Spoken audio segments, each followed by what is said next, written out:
Good morning. जैसा कि आप लोग को हम बता रहे थे 11 12 और सारे सेमेस्टर के क्लासेस के कुछ वीडियो आपको डाल रहे थे, जिसको आप ध्यान से देख भी रहे थे और सब्सक्राइब और लाइक भी कर रहे थे। गुड। अगर आप सब्सक्राइब लाइक नहीं भी कर रहे हैं तो भी आप सब्सक्राइब लाइक कर दें, क्योंकि जो आपको बताने वाले हैं वो आपके लिए मोस्ट इंपॉर्टेंट है। गुड। अभी आपको जो टॉपिक बताने वाले हैं वो फाइनेंशियल मैनेजमेंट सब्जेक्ट बताने वाले हैं।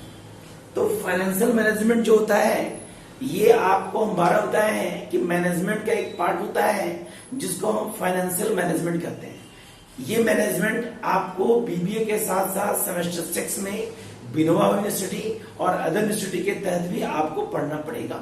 अब ये फाइनेंशियल मैनेजमेंट होता क्या है, जैसा कि हम जानते हैं कि फाइनेंशियल मैनेजमेंट जिसका मतलब होता है वित्तीय प्रबंधन, देयर टू वर्ड्स, एक फाइनेंस बना हुआ है और एक आपका मैनेजमेंट बना हुआ है। आप सब जानते हैं कि किसी भी फर्म को जब हम स्टार्ट करते हैं, जब भी किसी फर्म को हम स्टार्ट करते हैं तो बिना फाइनेंस के द्वारा उसको स्टार्ट नहीं किया जाता है। इसलिए कहा गया है कि finance word is correlated to blood. For example, जिस प्रकार मनुष्य के शरीर के लिए ब्लड आवश्यक है, अगर ब्लड की कमी होगी तो मनुष्य को क्या होगा, डिजीज होगा, कुछ बीमारियां उत्पन्न होगी। उसी प्रकार जब कोई बिजनेस स्टार्ट करते हैं और बिजनेस के अनुसार जब हमारा इन्वेस्टमेंट नहीं होता है तो बिजनेस में क्या होता है, प्रॉब्लम क्रिएट होता है। क्या होता है, प्रॉब्लम क्रिएट होता है। तो इसी प्रॉब्लम को दूर करने के लिए हमारा सही रूप से क्या कहते हैं, फर्म में हमारा जो इन्वेस्टमेंट होता है वो इन्वेस्टमेंट हम लोग का क्या रहता है, फाइनेंस। क्या रहता है। अब टॉपिक है मैनेजमेंट। तो आप सब जानते हैं कि management is a art and science. मतलब जब कोई वर्क आप करते हैं तो उस वर्क को आप जितने अच्छे से करते हैं, उस वर्क को जब आप जितने अच्छे से करते हैं या किसी और मेंबर से करवाते हैं तो आपके लिए वो क्या कहलाता है, मैनेजमेंट कहलाता है। गुड। मतलब इसलिए कहा गया है कि फाइनेंशियल मैनेजमेंट या management is a art and science. अब दोनों कोरिलेटेड होकर वर्णन हमारा फाइनेंशियल मैनेजमेंट। तो फाइनेंशियल मैनेजमेंट के तहत जब हमारा किसी फर्म में इन्वेस्टमेंट होगा तो उस इन्वेस्टमेंट का कैसे हम मैनेज कर पाएंगे, कैसे हम यूटिलाइज कर पाएंगे, उसके लिए क्या करेंगे, हम जो डाटा तैयार करेंगे वो डाटा हमारे क्या कहलाएगा, फाइनेंशियल मैनेजमेंट। फॉर एग्जाम्पल, एक एग्जाम्पल बताते हैं। मान लीजिए आप घर से बाजार जाते हैं सामान लेने के लिए, तो सामान लाने जाते हैं तो मान लीजिए मम्मी आपको 500 रुपए दी, बोले बेटा सामान ले आओ। गुड। तो आप क्या किए, सामान ले आए। तो सामान ले आए, लेकिन उसमें कंडीशन क्या की, आप नोट डाउन करने नहीं गए थे कि कौन सामान कितनी मात्रा में लाना है, आप जाके सामान ले आए। इससे क्या हुआ, आपका मैनेजमेंट और फाइनेंस दोनों सही रूप से टैली नहीं खाया। लेकिन उसी कंडीशन में जब आप मार्केट जाते हैं और जो भी प्रोडक्ट लाना होता है उसको आप नोट डाउन करते हैं कि कितने मात्रा में, कितने क्वांटिटी में, कितने प्राइस का प्रोडक्ट लाना है, तो उसके पहले आप नोट डाउन करते हैं। तो आपको ये पता होता है कि उस 500 को कैसे इन्वेस्ट करें ताकि उस गुड्स को हम परचेज भी कर लें और कुछ सेविंग भी कर लें। तो इसका मतलब होता है कि जो भी फाइनेंस होता है उसको आप कैसे इन्वेस्ट करेंगे, इन्वेस्ट करने के लिए जो आप मैनेजमेंट तैयार करते हैं वो कहलाता है हमारा फाइनेंशियल मैनेजमेंट। गुड। अब इसी फाइनेंशियल मैनेजमेंट के तहत हमारा चैप्टर है कॉस्ट ऑफ कैपिटल। हमारा चैप्टर कॉस्ट ऑफ कैपिटल। तो कॉस्ट ऑफ कैपिटल जो है ये फाइनेंशियल डिसीजन मेकिंग का एक इंपॉर्टेंट पार्ट होता है। Cost of capital financial management decision का एक इंपॉर्टेंट टूल्स होता है, जिसके आधार पर ये पता करते हैं कि जो भी हमारा इन्वेस्टमेंट होता है उस इन्वेस्टमेंट के द्वारा हमारा प्रोडक्शन कितना मात्रा में होगा। गुड। जिसका आंसर कहा गया है tools of financial decision making. इसको निकालने का दो मेथड होता है। एक होता है computation of cost of specific sources of finance. फिर से रिपीट कर रहे हैं, computation of cost of specific source of finance, और दूसरा होता है computation of weighted average cost of capital. तो जैसा कि ये स्पेसिफिक सोर्सेज होता है विशेष रूप से, इसको निकालने का आपका 4 मेथड होता है। पहला होता है कॉस्ट ऑफ डेब्ट, दूसरा होता है कॉस्ट ऑफ प्रेफरेंस शेयर, तीसरा होता है कॉस्ट ऑफ इक्विटी शेयर, चौथा होता है कॉस्ट ऑफ रिटेन अर्निंग। ये चारों मेथड के द्वारा हम क्या निकालते हैं, आपका कॉस्ट ऑफ कैपिटल। क्या निकालते हैं, कॉस्ट ऑफ कैपिटल। तो सबसे पहला टॉपिक जो हमारा है वो हमारा है कॉस्ट ऑफ डेब्ट। तो डेब्ट जो होता है इसका कनेक्शन जो होता है वो डिवेंचर के साथ होता है। इसका कनेक्शन जो होता है वो हमारा डिवेंचर के साथ होता है, और इसको निकालने का भी दो तरीका होता है। एक होता है परपेचुअल डेब्ट्स और एक होता है renewable debts. Good. Perpetual debts होता है कि कितनी मात्रा में आप लोन लिए हैं, और रिन्यूएबल डेब्ट्स होता है कितनी मात्रा में आप रिडीमेबल कर पा रहे हैं, मतलब कितना आप पे कर पा रहे हैं। रिडीमेबल जो होता है जिसको हम रिडम्पशन भी कहते हैं, रिडीमेबल जो होता है जिसको हम रिपेबल भी कहते हैं। जैसा कि आप 12th में पढ़ेंगे रिडम्पशन और डिवेंचर। जब कोई कंपनी कर्ज लेता है तो उसके लिए डिवेंचर होता है और उस लायबिलिटीज को, उस डिवेंचर को जब पे आउट करता है तो उसको बोलते हैं रिडम्पशन और डिवेंचर। तो इसके तहत फॉर्मूला होता है। तो परपेचुअल डेट के तहत हमारा दो फॉर्मूला होता है, एक होता है बिफोर, एक होता है आफ्टर। सबसे पहले बिफोर टैक्स के दौरान फॉर्मूला होता है KDP equal to I divide by NP into 100। ये कंडीशन आपका एट पार में भी यूज होगा, एट प्रीमियम में भी यूज होगा और एट डिस्काउंट में यूज होगा। दूसरा फॉर्मूला होता है हमारा आफ्टर टैक्स के तहत। तो आफ्टर टैक्स के तहत हमारा जो फॉर्मूला होता है वो होता है KDA। तो KD इक्वल टू होगा I by NP into 100 into 1 minus T, जहां T इक्वल टू होता है टैक्स। क्या होता है? टैक्स। तो आपको हम परपेचुअल डेट के तहत बिफोर टैक्स और आफ्टर टैक्स के तहत जो फॉर्मूला बताए हैं उसमें KDP का फॉर्मूला होता है I बाय NP इंटू 100 और आफ्टर टैक्स का फॉर्मूला होता है KDA बराबर I बाय NP इंटू 100। अब इसको आप ध्यान से देखेंगे, जो भी बता रहे हैं इसको आप ध्यान से देखिए, आप नोट डाउन जरूर करें क्योंकि एग्जामिनेशन में इस टॉपिक से क्वेश्चन फिक्स आता ही आता है। गुड। जैसे कि आपको पता है आई फॉर होता है इंटरेस्ट, आई फॉर होता है इंटरेस्ट, KDP जो होता है कॉस्ट ऑफ बिफोर डिप्ट और KT इक्वल होता है कॉस्ट ऑफ आफ्टर डिप्स। एक वर्ड है NP जिसको हम नेट प्रोसीड करते हैं और नेट प्रोसीड निकालने का फॉर्मूला होता है जिसमें हम क्या करते हैं, इसमें हम जो भी हमारा फेस वैल्यू होता है उस फेस वैल्यू में प्रीमियम हम प्लस करते हैं, डिस्काउंट माइनस करते हैं और एक्सपेंसेस को भी माइनस करते हैं। इस कंडीशन के तहत नेट प्रोसीड के तहत जो भी फेस वैल्यू होगा उसमें हम प्रीमियम को प्लस करते हैं, डिस्काउंट को माइनस करते हैं और एक्सपेंसेस को माइनस करते हैं। गुड। कंडीशन हमारा एक वर्ड है T जिसको हम टैक्स कहते हैं। क्या कहते हैं? टैक्स करते हैं। तो इसी के तहत हम क्या करते हैं, बिफोर टैक्स और आफ्टर टैक्स के तहत क्वेश्चन सॉल्व करते हैं। अब एक क्वेश्चन आप ध्यान देखिएगा, इसको नोट डाउन कर लें। एक क्वेश्चन देखिएगा, मान लीजिए हमारा कहता है क्वेश्चन में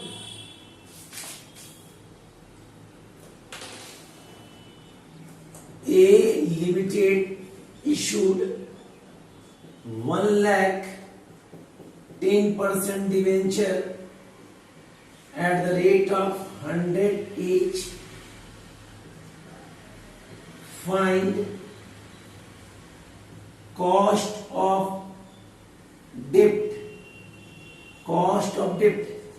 at par, at premium 10%, then at discount 5%. Good. ये हमारा क्वेश्चन है। कहने मतलब है एक कंपनी है जो 1,10% डिवेंचर जो है ये इश्यू कर रहा है 100 डेज से और निकालने बोला है कॉस्ट ऑफ डेब्ट। गुड। तो कॉस्ट ऑफ डेब्ट कितना निकालने बोला है, ए हमारा निकालने बोला है बिफोर टैक्स और बी निकालने बोला है आफ्टर टैक्स। और आफ्टर टैक्स में जो टैक्स दिया है वो दिया है 50%। कितना दिया है? 50%।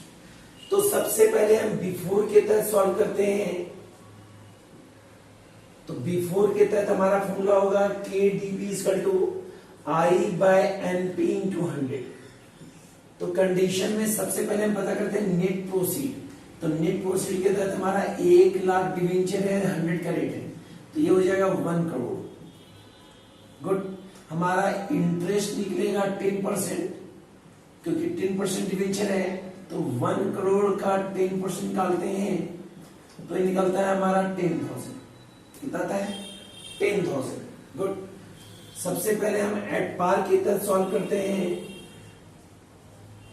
तो एट पार के तहत लिखेंगे KTB इक्वल टू इंटरेस्ट हमारा 10,000 नहीं हो, इंटरेस्ट निकलेगा हमारा 1 करोड़ का 10%, तो निकलेगा हमारा 10 लाख। गुड। तो लिखेंगे 10 lakh interest, net proceed 1 crore into 100। ये आपका हो गया एट पार के तहत। इसमें करना कुछ नहीं है, पहले हम पता करेंगे कितना हमारा फेस वैल्यू है। फेस वैल्यू हमारा 1 करोड़ रुपीज है, इंटरेस्ट हमारा 10 लाख रुपीज है। इसको हम फॉर्मूला पुट कर दिए एट पार के तहत। जब एट प्रीमियम के तहत सॉल्व करेंगे तो हमारा सिर्फ नेट प्रोसीड चेंज करेगा।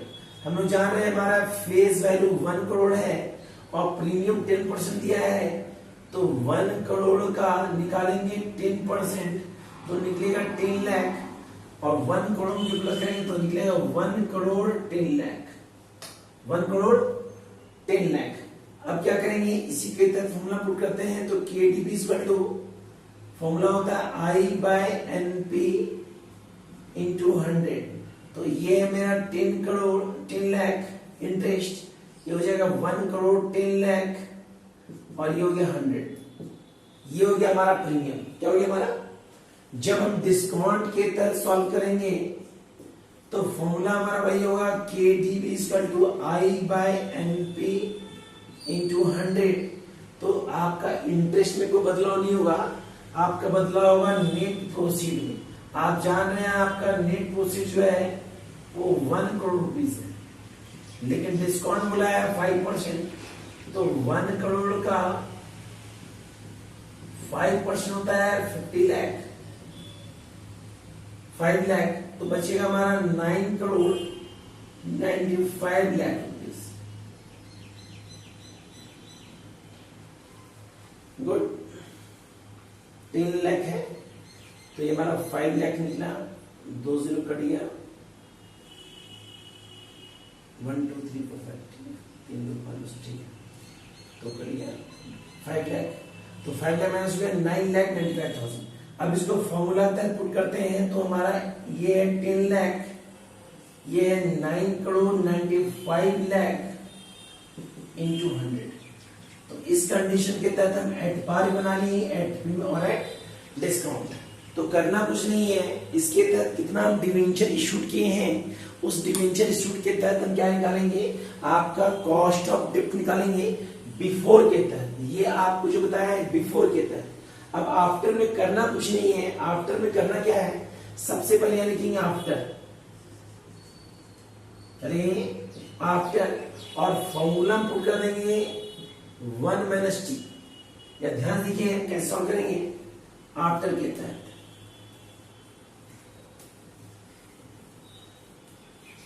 आफ्टर तक क्या करेंगे, हम लोग जान रहे हैं टैक्स हम लोग का है 50%, तो हो गया हमारा 0.50।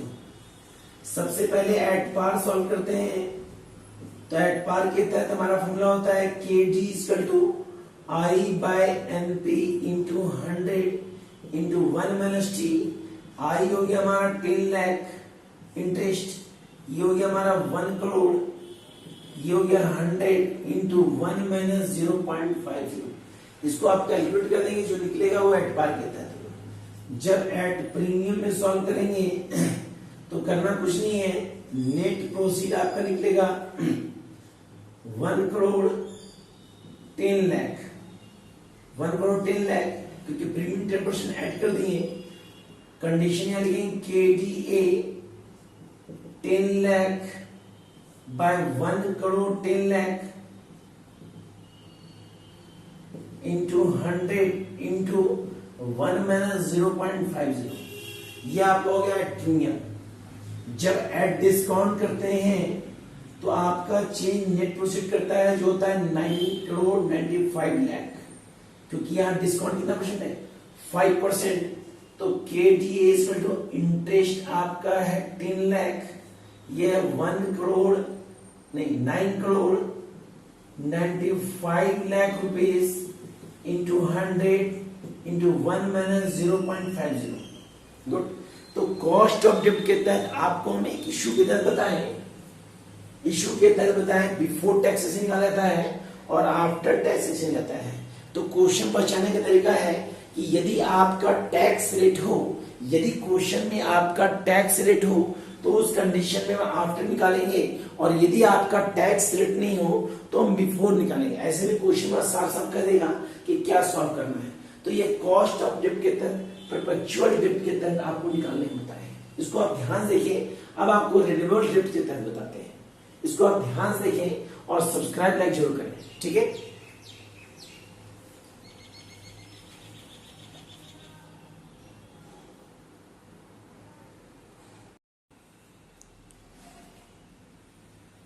जैसे कि आपको बता रहे थे कॉस्ट ऑफ डेब्ट के बारे में, कॉस्ट ऑफ कैपिटल में, कॉस्ट ऑफ डेब्ट के बारे में. तो कॉस्ट ऑफ डेब्ट में आपको हम निकालने बता चुके हैं कि डिवेंचर को कैसे पे करते हैं बिफोर आफ्टर के तहत. अब सेकंड टॉपिक है कॉस्ट ऑफ रिन्यूएबल डेब्ट. तो एक प्रश्न होता है रिडीमेबल मतलब होता क्या है. तो जब भी किसी कंपनी के द्वारा डिवेंचर लिया जाता है, तो उस डिवेंचर को एक लिमिटेड टाइम पर जब पे करते हैं तो पे करना ही हमारा क्या रहता है रिडीमेबल, रिडम्पशन या रिपेबल, या कहते हैं पे टू लायबिलिटीज. तो इसके तहत आपको बता रहे हैं बिफोर टैक्स के तहत और आफ्टर टैक्स के तहत. तो बिफोर टैक्स के तहत हमारा है, बिफोर टैक्स के तहत KDB equal to I plus 1/n RB minus NP divide by 1/2 RB plus NP to 100. After tax के तहत KDA I plus 1/n RB minus NP divide by 1/2 RB plus NP to 100 1 minus T. यहाँ पे किसको क्या कहते हैं गौर करेंगे. सबसे पहले बोलते हैं KDB को बोलते हैं बिफोर कॉस्ट ऑफ डेब्ट. KDA को बोलते हैं आफ्टर कॉस्ट ऑफ डेब्ट. हमारा I जो है ये हमारा इंटरेस्ट है, I जो हमारा है इंटरेस्ट है, N हमारा नंबर ऑफ ईयर है. ध्यान देखेंगे R मेरा जो है RV ये मेरा रिडीमेबल वैल्यू है. कौन वैल्यू है? रिडीमेबल वैल्यू, जिसको आप कह सकते हैं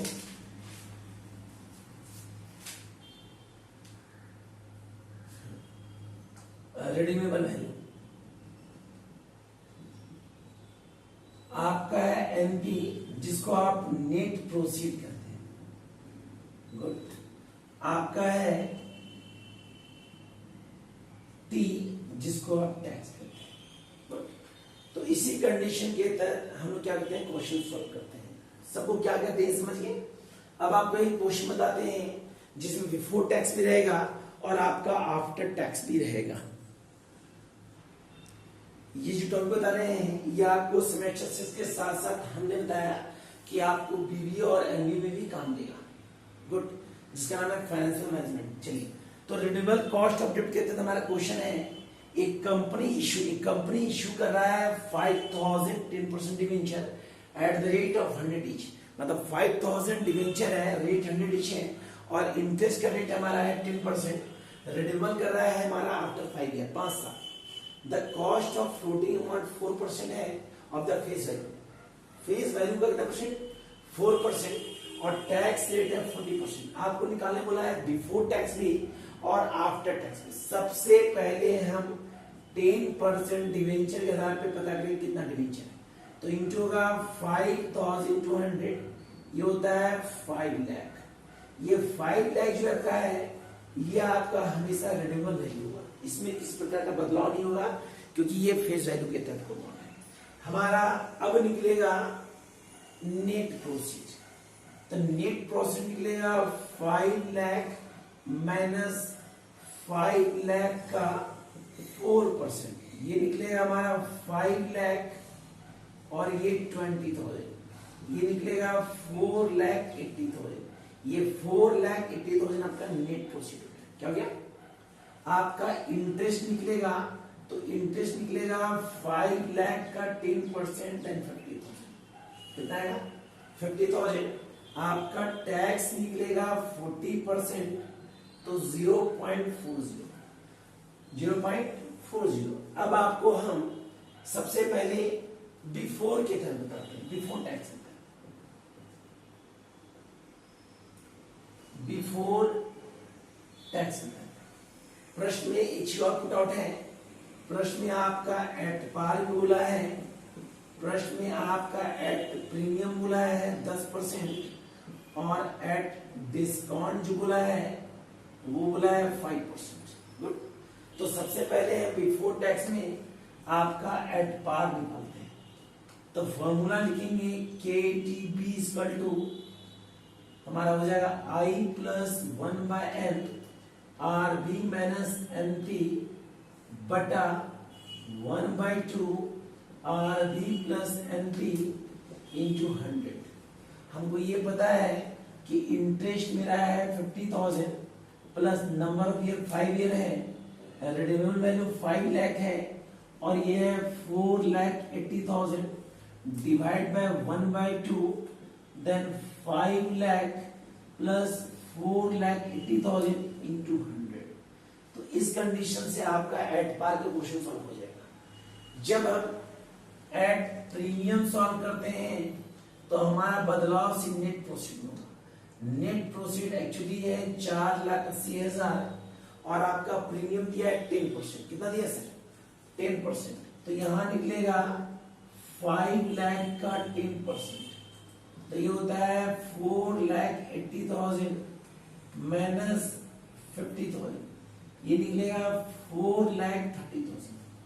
अब इसको फॉर्मूला पुट करते हैं तो KDB इक्वल टू हो जाएगा हमारा I plus 1/n RB minus NP divide by 1/2 RB plus NP into 100। Good. हम क्या करेंगे, आपको इंटरेस्ट पता है, इंटरेस्ट है 50,000, 5 ईयर है, ये हो गया 5 लाख माइनस नहीं, ये प्लस होगा क्योंकि प्रीमियम है, तो ये हो जाएगा हमारा 5,30,000। यहां हो जाएगा 5,30,000 डिवाइड बाय 1/2, ये हो जाएगा 5 लाख प्लस 5,30,000 इंटू 100। ये आपका हो गया एट प्रीमियम। जब एट डिस्काउंट के तहत क्वेश्चन सॉल्व करते हैं तो करना कुछ नहीं है, आपका नेट प्रोसीड जो होगा आपका 480 था, आपको ये पता है कि डिस्काउंट माइनस होता है, डिस्काउंट दिया 5%, यहां निकलेगा 5 लाख फेस वैल्यू का 5%, तो बचेगा हमारा 4,80,000 माइनस 25,000, तो ये हमारा निकलेगा 4,65,000 या 4,55,000। गुड। अब इसको हम फॉर्मूला पुट करते हैं तो KTB इक्वल टू यहां लिखेंगे I plus 1/n RB minus NP बटा 1/2 RB plus NP into 100। Put out करेंगे तो आपको ये पता है कि इंटरेस्ट आपका 50,000 है, नंबर भी 5 ईयर है, रिडेमेबल वैल्यू 5 लाख है, और नेट प्रोसीड है 4,55,000 बटा 1/2 5 लाख प्लस 4,50,000 इंटू 100। तो ये आपका टॉप इश्यू हुआ, ये एट पार के तहत है, ये आपका प्रीमियम के तहत है, और ये आपका डिस्काउंट के तहत है। इस कंडीशन में सिर्फ बदलाव जो होगा वो नेट प्रोसीड में होगा, क्योंकि नेट प्रोसीड का फॉर्मूला होता है face value plus premium minus discount minus expenses. इसी के तहत हम क्या करेंगे, पुट आउट करेंगे। ये जो निकला हमारा बिफोर टैक्स निकला, क्या निकला बिफोर टैक्स। अब जब हम आफ्टर टैक्स सॉल्व करेंगे तो इसमें से पुट आउट होगा टैक्स। कैसे, यहां पे हम लिखेंगे आफ्टर टैक्स, और आपको पता है कि आफ्टर टैक्स जो हमारा है वो हमारा है 40%, मतलब 0.40। यहां लिखेंगे KTA, फॉर्मूला पुट करेंगे और यहां लिखेंगे 1 माइनस टी, 1 माइनस, यहां फॉर्मूला हो जाएगा 1 माइनस 0.40। किस कंडीशन में? आफ्टर। बिफोर हो तो कुछ नहीं करेंगे, बिफोर हो तो टैक्स का यूज नहीं करेंगे, आफ्टर हो तो फॉर्मूला में सिर्फ 1 माइनस टी कर देंगे और 1 माइनस टी के तहत टी जो आपका है 0.40 उसको पुट आउट कर देंगे। तो एट पार के तहत हो गया। प्रीमियम वही करेंगे सर, यहां लिखेंगे 1 माइनस टी और यहाँ के डी लिखेंगे, यहां लिखेंगे 1 माइनस 0.40। गुड। सेम डिस्काउंट में भी क्या करेंगे, यहाँ लिखेंगे के डी ए, यहां लिखेंगे 100 इंटू 1 माइनस टी, यहां लिखेंगे 1 माइनस 0.40। कहने का मतलब है बिफोर कंडीशन में not apply to tax, tax use नहीं होता है, जबकि आफ्टर टैक्स होता है तो उस कंडीशन में फॉर्मूला वही होगा, बस उस फॉर्मूले में क्या करेंगे 100 जो है इंटू कर देंगे 1 माइनस टी, 1 माइनस टी, जो भी टैक्स रेट है उसको हम क्या करेंगे माइनस कर देंगे। तो इसी के तहत आपका ये कॉस्ट ऑफ गिफ्ट जो है ये निकल जाएगा। तो ये पहला टॉपिक है। इसके बाद आपको बताएंगे प्रेफरेंस शेयर के द्वारा, इक्विटी शेयर के द्वारा और रिटेन अर्निंग के द्वारा। इसको आप ध्यान से देखिए और सब्सक्राइब और लाइक जरूर करें, क्योंकि आपके लाइक करने से क्या होगा, हम बार बार जो वीडियो भेजेंगे आपको तुरंत मिलेगा। सब्सक्राइब जरूर करें, ठीक है? ओके।